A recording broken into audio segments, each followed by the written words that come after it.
Let me start with a true story between two colleagues, Sarah and John.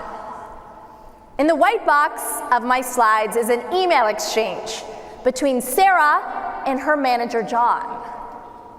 In the black box is what they both actually meant by their email exchanges. One Wednesday afternoon, Sarah has an idea for a deliverable she's working on for John. She shoots off an email saying, "Quick thought, what do you think of this idea for the deliverable?" What she really meant was in the black box. "I have a great vague idea, it's not thought through yet. I want to get your thoughts before I spend more time on it." At about 8 p.m. that night, after a long day of meetings, John got the note and he was confused. He thought the deliverable was done. He was about to send it to another colleague. He had no idea why Sarah was sending this email now. He writes, "How would this fit in, question mark?" What he really meant was, "Sarah, I need more context. You're closer to the work than I am." Sarah read this email late that night, and even though she's worked with John for 6 years, she can't read the tone and body language of his email. She spends 45 minutes frazzled that night crafting a structured email response with 200 words, bold and underlined headings, bullet points, changes the subject line from quick thought to deliverable changes. This wasn't ready to be a deliverable change. She felt rushed to have an answer. It needed brainstorming and collaboration. John got the note and thought to himself, "This is pretty great. I love these ideas." That's what he was thinking in his mind in the black box. He responds with a one-letter K. Sarah reads this K message and thinks John is being passive-aggressive. She ruminates on it for much of that night. Finally, the next morning she writes, "Does this mean I should make the changes or hold off?" What she really felt? 5 exclamation points. We need a better way to connect and collaborate to get to that best answer. John got the note. He skimmed the email. He didn't read it carefully. He thought they were already on the same page. He responds, not answering the question, with a one-word yes. Sarah has no idea whether to make the changes or hold off. At this point, Sarah's about to have a heart attack. John thinks everything's great. What could have been a quick 15-minute phone, video, in-person interaction turned into 5 hours of wasted time, stress, and fear for Sarah over that 12-hour period.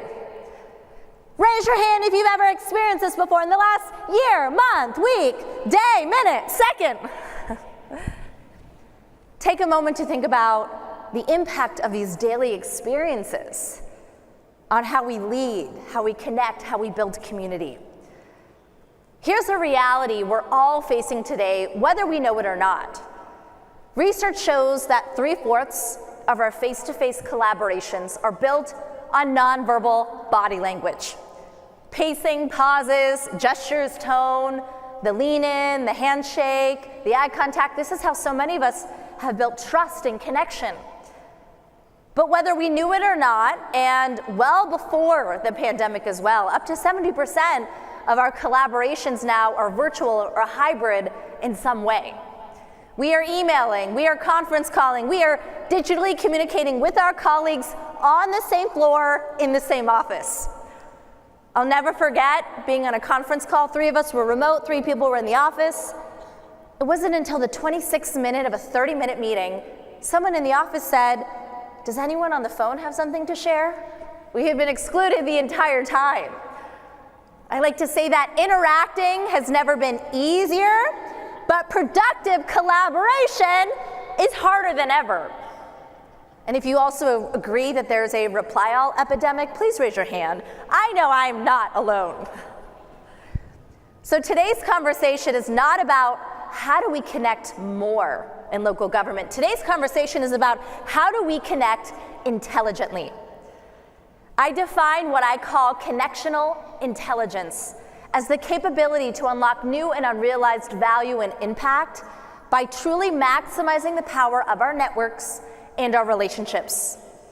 We all know what IQ is. 25 years ago, emotional intelligence came to stage as a key leadership trait. But our role today requires us not just to have our own knowledge, not just to be able to read body language and emotionally connect in a physical room, Every single day, all of us must be able to connect with people across any distance, across any silo, across any in-person or digital channel to truly activate and engage our communities.